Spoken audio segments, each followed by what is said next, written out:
नमस्कार साथियों, आशा करता हूं कि आप सभी लोग बढ़िया होंगे। ऐसे नॉर्मली तो मैं कभी भी लाइक, कमेंट, शेयर और सब्सक्राइब करने के लिए बोलता नहीं हूं, लेकिन आज आप सभी से हाथ जोड़कर रिक्वेस्ट रहेगा कि वीडियो को ज्यादा से ज्यादा लोगों के बीच में शेयर जरूर कीजिएगा।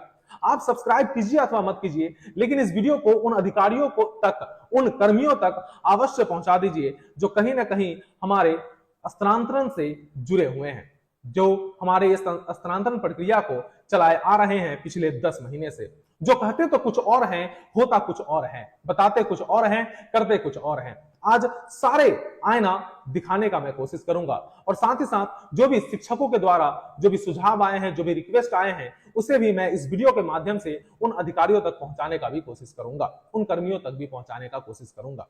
वैसे तो मैं एक छोटा सा शिक्षक हूं, लेकिन आप सभी भाइयों बहनों का जो प्यार मिला है उसके माध्यम से एक इतना ज्यादा रिक्वेस्ट आता है कि हमारा भी मतलब बोलना आवश्यक पड़ जाता है। तो चलिए बढ़ते हैं हमारे इस प्रेस विज्ञप्ति में जो बताया गया था उसको पहले हम लोग पढ़ेंगे और उसके बाद आगे जो भी है उसको चर्चा करेंगे। सबसे पहले तो यहाँ पे जो भी आवेदन वगैरह लिए गए थे, नॉर्मल सी बात है, जो सभी को पता है, 41,600 है ना, 89 लोगों ने जो है वो आवेदन दिए थे, जिसमें से 24,600 लोगों का ट्रांसफर कर दिया गया और जो बच गए 17,000 उन लोगों के लिए जो है वो अब दोबारा से फॉर्म अप्लाई करने के लिए कहा गया है। इस पर हम लास्ट में आते हैं, लेकिन यहां पे चलते हैं। सबसे पहले लास्ट में आते हैं उस पर भी, लेकिन पहले चलते हैं जो विभाग ने अभी ट्रांसफर किया है उस पर थोड़ा सा चर्चा कर लेते हैं। यहां पे बताया गया था, हम लोगों से करंट पोस्टिंग का डिटेल लिया गया था, साथ ही साथ अपना मायके कहां है उसका भी डिटेल्स लिया गया था, हस्बैंड का घर कहां है उसका भी डिटेल्स लिया गया था। इसलिए लिया गया था कि उनको जो है प्रेफरेंस दिया जा सके। प्रेफरेंस कैसा मिला है उसे थोड़ा एक बार गौर कर लेते हैं। यहां पे आप इस व्यक्ति का देख सकते हैं जिनका करंट पोस्टिंग डिटेल है सारण का, ठीक है। इनका जो भी होम स्टेट और होम डिस्ट्रिक्ट का अगर हम लोग बात कर ले तो होम डिस्ट्रिक्ट भी इनका सारण था, ठीक है। हस्बैंड की अगर हम लोग बात कर ले, हस्बैंड कहां के थे तो वो भी सारण के थे। इन्होंने पहला विकल्प में पटना चुना, दूसरा में वैशाली, तीसरा में जहानाबाद और इन्हें पहला विकल्प जो है वो अलॉट कर दिया जाता है। जबकि ये व्यक्ति कहां के हैं, सारण के हैं। इन्हें कहां अलॉट किया जाता है, पटना। पटना सारण में ज्यादा दूरी है नहीं, लेकिन फिर भी इन्हें पटना अलॉट किया जाता है, ठीक है। पटना की ये मूल निवासी नहीं है। अब आ जाते हैं दूसरे कैंडिडेट पे। दूसरा कैंडिडेट यहां पे है। अब यहां पे आप देख सकते हैं इनका करंट पोस्टिंग डिटेल अगर आप लोग बात करें तो ये लखीसराय में पोस्टेड है। ये कहां पे पोस्टेड है, लखीसराय में। इनका अगर हम लोग बात कर लें कि होम डिस्ट्रिक्ट और कहां है तो होम डिस्ट्रिक्ट इनका जो है वो पटना है। इनका हस्बैंड कहां रहते हैं तो इनका हस्बैंड जो है वो अनमैरिड है शायद, ठीक है, लेकिन जो भी इनका होम डिस्ट्रिक्ट है वो कहां के हैं तो पटना के हैं, ठीक है, पटना के हैं। होम डिस्ट्रिक्ट इनका पटना है। इन्होंने पहला विकल्प में पटना चुना था, दूसरा में बेगूसराय और तीसरा में नालंदा। इनको दिया जाता है बेगूसराय। मतलब जिनका होम डिस्ट्रिक्ट पटना है उनको पटना नहीं मिला, लेकिन जिनका होम डिस्ट्रिक्ट सारण है उन्हें जो है पटना में दिया गया। तो फिर ये होम डिस्ट्रिक्ट, मायके का एड्रेस, पति का एड्रेस लेने के पीछे क्या तुक बनता था, कुछ नहीं। जिसका घर पटना है, ठीक है, उसे आप दे रहे हो सारण में, और जिसका घर जो है वो सारण में है उसे आप पोस्टिंग दे रहे हो पटना में। ऐसा बहुत सारा केस है। मैंने एक छोटा सा एग्जांपल लिया है। इस प्रकार से ना भी होगा तो 40 से 50 पीडीएफ अपने पास है जिसको इंटरचेंज किया गया है। मुजफ्फरपुर वाले को वैशाली में और वैशाली वाले को मुजफ्फरपुर में, सब्जेक्ट भी सेम, क्लास भी सेम, ठीक है, फिर भी उन लोगों को इंटरचेंज किया गया है। आखिर ये कैसे हुआ इसके पीछे तो अब पता नहीं, वो ऊपर की बातें हैं, कहां तक कैसे होता होगा। लेकिन जहां तक मुझे पता है कि ना ही इसमें सरकार की कोई गलती है, ना ही कोई विभाग की गलती है। इसको प्राइवेट कंपनी के जो कुछ है, प्राइवेट कंपनी जो है उसी के थ्रू ये काम तो किया जा रहा है, ठीक है। हो सकता है कि वो लोग में से बहुत सारे ऐसे लोग हो जो शिक्षकों को परेशान करना चाह रहे हो सकता है कि सरकार को बदनाम करने की कोशिश किया जा रहा हो, या फिर कुछ तो हो रहा हो। लेकिन इस प्रकार की गलती कैसे हो सकती है जहां पे सरकार की तरफ से आता है कि भाई हम सभी लोगों का ट्रांसफर कर देंगे। विभाग जो है वो प्रायोरिटी लेता है कि आपका होम डिस्ट्रिक्ट कहां पे है, आपका पति का डिस्ट्रिक्ट कहां पे है, और उसके बाद इस प्रकार के काम किए जाते हैं। तो यह संभव नहीं लगता है कि कोई भी एक पढ़ा लिखा व्यक्ति जो है ऐसा किया होगा। कोई सॉफ्टवेयर का ग्लिच होगा जिसके कारण से ऐसा हुआ, लेकिन जो भी ऐसा हुआ इससे शिक्षक कितना परेशान हो गए वो मतलब शिक्षक ही समझ सकते हैं। तो विभाग से हमारा यही रिक्वेस्ट रहेगा कि कम से कम इन सब चीजों पर तो अवश्य ध्यान दें।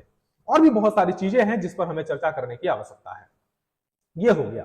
उसके बाद आपको हम बताते हैं, एक ये चैट है, इन लोगों का पीडीएफ मुझे नहीं मिला है, लेकिन नाम क्लियर लिखा हुआ है। अगर विभाग चाहे, अगर वो इस शिक्षा कोर्स में सारे डिटेल्स है, उन्हें पता चल जाएगा। यह है एकता अवस्थी, जो कि लखनऊ की है, पूर्णिया में पोस्टेड थी। इन्हें जो है सिवान दिया गया, इन्हें सिवान पोस्टिंग मिल गया, अलॉटेड डिस्ट्रिक्ट सिवान मिला है। ठीक है, सेम यहां पे पूर्णिया में ही साक्षी जी है, वो भी लखीमपुर खीरी यूपी की है, इन्हें भी पटना जो है वो अलॉट किया गया। अस्मिता सिंह जो कि देवरिया यूपी की हैं और इनका कटिहार में पोस्टिंग था, इन्हें सिवान पोस्टिंग दिया गया। ठीक है, इन्हें सिवान पोस्टिंग दिया गया। लेकिन जो वहां के मूल निवासी थे, जो जिन्हें वहां जाना चाहिए था, जैसे कि दिव्यांशी तिवारी जो कि पूर्णिया में पोस्टेड थे, सेम जगह पे ये लोग पोस्टेड थे, इनका होम डिस्ट्रिक्ट सिवान है, लेकिन इनका कहीं से भी ट्रांसफर नहीं हुआ। सेम कविता वर्मा जो कि पूर्णिया में पोस्टेड थे, इनका होम डिस्ट्रिक्ट सिवान था, लेकिन इनका डिस्ट्रिक्ट नॉट अलॉटेड है। तो ऐसे ऐसे कार्य किए गए हैं, किसी भी प्रकार का कोई भी प्रेफरेंस नहीं दिया गया है। तो शिक्षकों के मन में तो प्रॉब्लम आएगी ही ना। पिछले 10 महीने से शिक्षक जो है वो अपने बारी का इंतजार कर रहे हैं। उनके नजरों के सामने में 1,50,000 से ज्यादा लोगों का ट्रांसफर हो गया है और मात्र ये 17,000 लोग बच गए। अब इन 17,000 के मन में क्या बीत रहा होगा। शिक्षक जो होते हैं ना, वो कोई मतलब देखिए सिंपल सी बात है कि मन खुश रहता है तो एक ही चीज को हम लोग बहुत तरीके से पढ़ाते हैं, मतलब अच्छा लगता है। मोटिवेटेड जब रहिएगा तो कोई भी टॉपिक होता है ना, भारी से भारी टॉपिक को भी हंस के खेल के हम लोग बच्चों के बीच पढ़ाते हैं। लेकिन जब मूड ऑफ रहता है, जब इस प्रकार का भेदभाव शिक्षकों को झेलना पड़ता है, तो सारा मूड खराब हो जाता है। उसके बाद पढ़ाने का टीचर की ड्यूटी करेंगे ना, फिर वही हो रहा है, ड्यूटी हो रहा है। इससे शिक्षा पर बहुत ज्यादा असर पड़ रहा है। बच्चे भी पूछते हैं, बच्चे भी बोलते हैं कि सर क्या हुआ आपको, आप पहले इतना बढ़िया पढ़ाते थे, अब भी आप पढ़ाते हैं तो वो पहले वाला रस नहीं दिखता है, आप उदास क्यों रहते हैं। फैमिली का प्रॉब्लम अलग ही है। बहुत सारे शिक्षक बहुत तरह की समस्या से गुजर रहे हैं, बहुत सारे लोग डिप्रेशन में चले गए। आप खुद ही समझिए ना, 19 व्यक्ति में से 15 व्यक्ति का ट्रांसफर हो जाता है और 4 व्यक्ति रह जाते हैं। उन 4 व्यक्ति के ऊपर क्या बीत रहा होगा। स्कूल में उन्हें टॉन्ट कसा जाता है उन पर। चलिए उस टॉपिक पर ज्यादा नहीं डिस्कस करते हैं, आगे देखते हैं। जो यहां पे बताया गया, जो 17,000 बच गए हैं, उस पर जो बताया गया कि इन्हें पूर्व में दिए गए 3 जिला को छोड़कर आवेदन करना है। अब यहां पे सवाल यह आता है महोदय कि एक एग्जांपल, बहुत ही छोटा सा एग्जांपल लेंगे कि कोई एक व्यक्ति है जो भोजपुर, पटना और नालंदा, पहला विकल्प मतलब उसने जो अभी इससे पहले जो आवेदन दिया था ना, उसमें भोजपुर, पटना और नालंदा चुना था। एक दूसरा व्यक्ति है, सेम सब्जेक्ट, हम जनरल सब्जेक्ट की बात कर रहे हैं, 1 to 5 की बात कर रहे हैं, ठीक है। अब दूसरा व्यक्ति है जो सारण है ना, मुजफ्फरपुर और वैशाली चुनता है। आप इसको मुजफ्फरपुर, सारण और वैशाली वाले को कह रहे हो कि आप इन तीनों जगह को छोड़ करके आप भोजपुर, नालंदा और पटना चुन सकते हो, ठीक है। और इसको कह रहे हो कि आप वैशाली, सारण और मुजफ्फरपुर चुन सकते हो। क्या मतलब हुआ इसका? मतलब यही हुआ कि यह व्यक्ति को यहां पे ट्रांसफर किया जा सकता है और यह व्यक्ति को यहां पे ट्रांसफर किया जा सकता है। मतलब सीट है तभी तो उनको चुनने का मौका दे रहे हैं। अगर सीट नहीं होती तो फिर उन्हें चुनने का मौका क्यों देते हैं आप? चुनने का मौका दे रहे हैं, इसका मतलब सीट है। तो जब सीट है तो फिर पहले व्यक्ति को ही वहां ट्रांसफर कीजिए ना, उसी को कर दीजिए। वो अपना घर छोड़कर कहां जाएगा? इसीलिए वहां पे उन्हें ट्रांसफर किया जा सकता है, सीट है। अगर आप रिक्ति न होने की बहाना बता रहे हैं तो यह संभव ही नहीं है। टीआरई 4 की जो आप बात कर रहे हैं, 27,000 लोगों का ट्रांसफर की बात कर रहे हैं, ये आखिर आप कैसे कर रहे हैं? चलिए हम मान लिए कि ठीक है, वो भी नहीं हो सकता, रिक्ति अपडेटेड नहीं है। तो रिक्ति अगर अपडेट नहीं हुआ है तो शिक्षकों को ही इसका जिम्मेदारी क्यों नहीं दे देते हैं महोदय?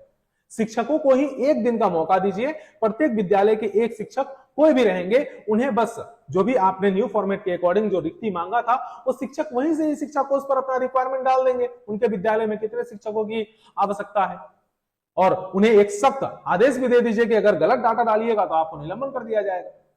सभी शिक्षक प्रॉपर डाटा अपलोड कर देंगे और सारे डाटा आपके पास आ जाएंगे। वैसे तो ये करने की आवश्यकता भी नहीं थी, क्योंकि आपके पास ई शिक्षा कोच जैसा बहुत ही हाई प्रोफाइल ऐप है, जिसमें लाखों शिक्षकों का जो है प्रत्येक दिन का अटेंडेंस, प्रत्येक दिन का टाइमिंग, प्रत्येक दिन सारा कुछ एमडीएम वगैरह सारा अपडेट वहां पे होता है। तो शिक्षकों की रिक्ति, शिक्षकों का डाटा वहां पे अवेलेबल है, बच्चों का संख्या भी वहां पे अवेलेबल है, उसके अकॉर्डिंग तो वो खुद ब खुद बना लेना चाहिए, एआई का जमाना है। लेकिन चलिए, अगर नहीं हो रहा है तो शिक्षकों को इसकी जिम्मेदारी दे दिया जाए, शिक्षक रिक्ति अपडेट कर देंगे, उसके बाद आप इसका स्थानांतरण कर दीजिए इन लोगों का, बहुत ही इजी प्रोसेस में हो जाएगा सारे काम।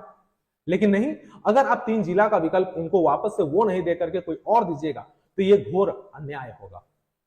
आप सेम सब्जेक्ट के व्यक्ति को, मान लिए कि आपने उनको कहा कि मैं भोजपुर नहीं दे सकता हूं आपको, क्योंकि पिछला बार आपने भोजपुर चुना था, और उसे आप वैशाली दे दीजिएगा, और जो वैशाली वाले व्यक्ति होंगे उसको आप भोजपुर दे दीजिएगा, तो फायदा क्या हुआ? कोई भी फायदा नहीं होगा महोदय। इसीलिए आपसे हाथ जोड़कर रिक्वेस्ट है कि जो विकल्प पहले दिए गए थे उसी विकल्प पे ही स्थानांतरण का कार्य को किया जाए। हाथ जोड़कर आपसे रिक्वेस्ट रहेगा इन 17,000 लोगों के लिए। जो बाकी जो हमारे जो 24,600 लोगों का जो अब तक डिस्ट्रिक्ट अलॉटमेंट हो गया है, उन लोगों का आप, क्योंकि स्कूल अलॉटमेंट की जो बात है वो बहुत ही, वो तो विभाग अपने स्तर से तो सचिवालय स्तर से तो करेगा नहीं, वो तो करना है जिला स्थापना कमेटी को।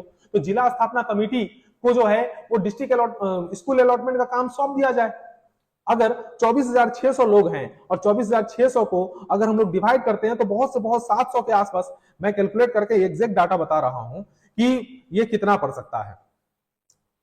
24,600 को अगर हम 38 से भगा करते हैं तो वही 650 के आसपास पड़ते हैं। मतलब कोई जिला में 600 होंगे, कोई जिला में 700 होंगे, और अगर प्रत्येक दिन भी 100, 150, 200 लोगों का भी स्कूल अलॉटमेंट किया जाए तो ये 4 से 5 दिन में जो है सभी लोगों का स्कूल अलॉटमेंट भी किया जा सकता है। तो इसीलिए आपसे यही रिक्वेस्ट रहेगा कि 24,600 जो लोग हैं, इन लोगों का जल्द से जल्द स्कूल आवंटन किया जाए, और जो बाकी जो 17,000 लोग हैं उन लोगों को पुराने विकल्प में ही स्थानांतरण किया जाए। रिक्ति का बहाना उचित नहीं है, और यह सभी शिक्षकों को समझ में आ रहा है। पता नहीं क्यों विभाग इस प्रकार के आदेश दिए हैं और इससे शिक्षकों के मन में शंका पैदा हो रही है। शंका हमारे मन में भी थी, इसीलिए मैंने इस वीडियो के माध्यम से आप तक पहुंचाया है। अगर इसमें किसी प्रकार का, हम तो यही चाहेंगे कि अगर हम गलत हैं तो आप एक प्रेस विज्ञप्ति जारी करके पूरा प्रक्रिया को बताएं कि आखिर आपने जो 24,600 लोगों का डिस्ट्रिक्ट अलॉटमेंट किया है वो किस विधि के अनुसार किया है, और क्यों इन जो 17,000 लोगों का ट्रांसफर आप नहीं कर पाए हैं। हाथ जोड़कर आपसे यही रिक्वेस्ट रहेगा कि कृपया करके इन सब चीजों को ध्यान दें। एक शिक्षक पिछले 10 महीने से इंतजार कर रहा है और आज वे लोग जो है ठगा हुआ महसूस कर रहे हैं। मात्र सप्ताह 10 दिन का समय है। कृपया करके महोदय से हाथ जोड़कर रिक्वेस्ट रहेगा कि इन सभी व्यथा को समझा जाए और सभी लोगों का स्थानांतरण जल्द से जल्द किया जाए। जो भी 17,000 कैंडिडेट हैं उन लोगों को पहले वाले विकल्प में ही ट्रांसफर किया जाए, क्योंकि वहां रिक्ति पर्याप्त है, नहीं है तो रिक्ति अपडेट करके किया जाए। जो हमारे 24,600 लोग हैं उन लोगों को जिला स्थापना कमेटी से ही ट्रांसफर स्कूल अलॉटमेंट वाला काम करवा दिया जाए। कुछ भी नहीं होता है तो एक तीसरा विकल्प म्यूचुअल ट्रांसफर को भी खोल दिया जाए, जिससे जो लोग जहां एडजस्ट कर सकते हैं वो लोग खुद ब खुद कर लेंगे और सप्ताह 10 दिन के अंदर सारे काम हो जाएंगे। आज के लिए मैं इतना ही रहने देता हूं। तब तक के लिए जय हिंद, जय बिहार।